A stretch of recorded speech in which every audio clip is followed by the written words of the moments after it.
announcement. I am making the robin dress from Scroop Patterns. I will link them down below. I am gonna make that dress. Now, this is not a historical costume, as you can tell. The reason for this is that I really just wanted to make something that made me feel good. I wanted to put on a dress that was pretty and not a costume, so we're not talking about a month-long build here. We're talking about a couple of days of sewing and boom, I have something pretty to wear. That was really what I was looking for. I like this dress. I love this dress. It's so comfortable. It feels a lot like a vintage 1950s house dress with the buttons down the front. Something you could just throw on, button up. It has huge pockets. I cannot express how much I love these huge pockets. Pockets are everything, guys.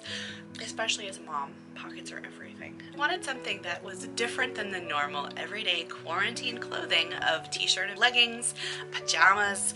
I've pretty much been living in t-shirts, although I have become quite excited about, I have been ordering t-shirts off of Etsy. This one is a Stevie Nicks quote. It says, "Don't be a lady, be a legend," which I absolutely adore. So I'm excited to be wearing that today. I will link the Etsy shop I got this from down below. She's amazing, and she sent me a little knit face mask with the purchase of the shirt, so that was cool. That was nice of her. She didn't have to do that, but that's very thoughtful. Never used a knit face mask before, so it's strange times that we live in. Moving on. Yeah, I can't say enough good things about this dress, the robin dress, again by Scroop Patterns, linking everything down below for you. It was a very quick sew up. It's got princess seams, so it's very flattering, and it did make me feel like a potato. So I am excited about that. I will just get into it. So you guys enjoy. I'll talk to you later. All right, so this is a print at home pattern, and as you can see, I have my pieces all taped together. I used masking tape. I printed out all of the pages, and they have a great little system of marks that they use to piece these together, so it was well done. I printed out a size, I printed out all the sizes and I cut out a size 44. That calls for roughly 4.5 yards of fabric. I think I was able to eke this out of 4 yards, but I am short. So I am 5'2", so I had to shorten all of the pieces by about 1.5 inches around the waistline because I really liked the flare of the bottom of the skirt and I didn't want to lose that. So I shortened it in the middle and was able to still keep that bottom diameter. So once I had my pieces put together, I traced everything out on the fabric with chalk, and then I was able to cut all my pieces out. These are the patch pockets. I was fortunate enough to have a blue, the exact color of the flowers in my fabric, that I was able to make the pockets out of. That did not obviously take very much. You probably could get away with a fat quarter or possibly a fat half to make a coordinating or alternating pattern of fabric on your pockets if you wanted to go wild. So this pattern does have 3 different bust pieces that you can use. It comes with a small bust, a medium, and a large. So you're looking at small being an A, B, medium being a C and D, and then large being a double D, E, and then anything bigger than that. So that was a nice little feature. Now the pattern that I used, I'm a medium bust. I have C cups, so I was able to use the pieces as they were built. I did not have to alter or put in the additional pieces as the pattern allows. So here, the first thing that you do after you cut out all of your pieces is sew on those patch pockets. And I'm just tickled to death with how wonderful that blue looks on the fabric. It really draws the attention to those extra large pockets. There are 4 pieces in this pattern: the front, the side back, and the back. So it's a pretty quick, obviously it does have pieces for sleeves and for pockets, but the main body pieces are 4. There's 4 main body pieces.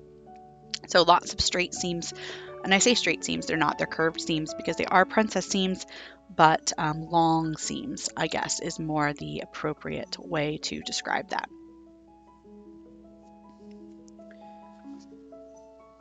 It does have different cutting layouts available for you to try. I did what I could manage to get on my fabric the best, but it does have lots of different techniques. It covers stay stitching and understitching, and all of the ease stitching and gathering and all of the different things that a new sewer would need to know. So this is a great pattern for, I would say probably not for the beginner, but maybe for someone who has used a sewing machine before and is looking to to make their first, maybe not their first garment, but maybe their second garment. It does use interfacing in the tops of the pockets and in the placket down the front for the buttons, which is standard. I don't know though that it really needs the interfacing down the front. Now this is a heavier weight quilting cotton, so it is possible that I had a little bit more, a little bit heavier fabric than what it called for, but it does have a couple of different options for interfacing. Now, I will tell you, like I said, they do a wonderful job on this pattern of just walking you through step by step and teaching you all of the things that you need to know. So I say give this pattern a try if you have never tried anything from Scroop Patterns.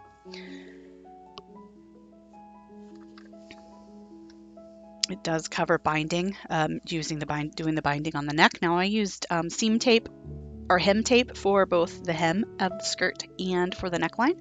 I have tons of vintage seam tape, so I needed to use that up. So I decided to make use of that and kind of help prevent some of the bulk in the hem and the neckline there.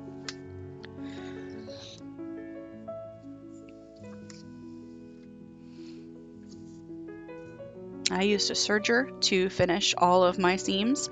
That is obviously an additional thing that you do not need in order to do this pattern. You could zigzag your seams. You could actually probably Hong Kong finish them pretty easily.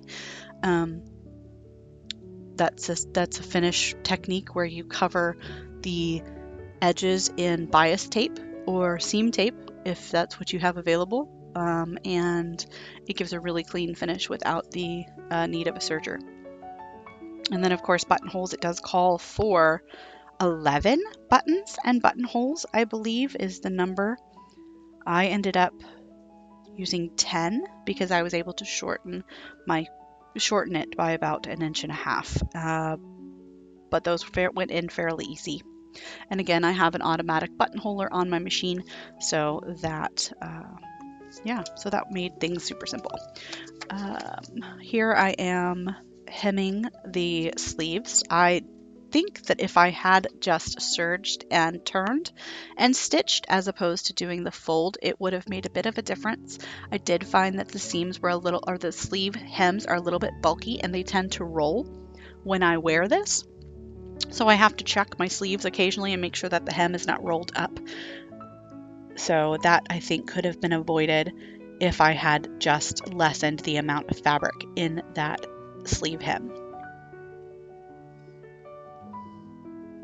And here you see I am sewing on the buttonholes. These are automatic buttonholes that my machine does, thank God for them. I cannot do a 4-step buttonhole to save my life on a sewing machine, but I am great at hand sewing buttonholes. And then of course the automatic buttonholer feature, which I adore. So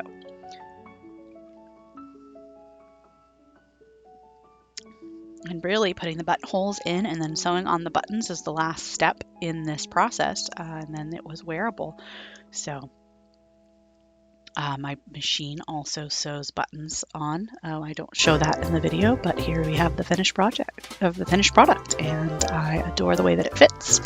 So I hope that you have enjoyed this video. If you would like to, please go ahead and give it a thumbs up.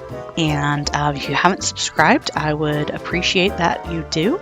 And I'll see you next time. Bye-bye.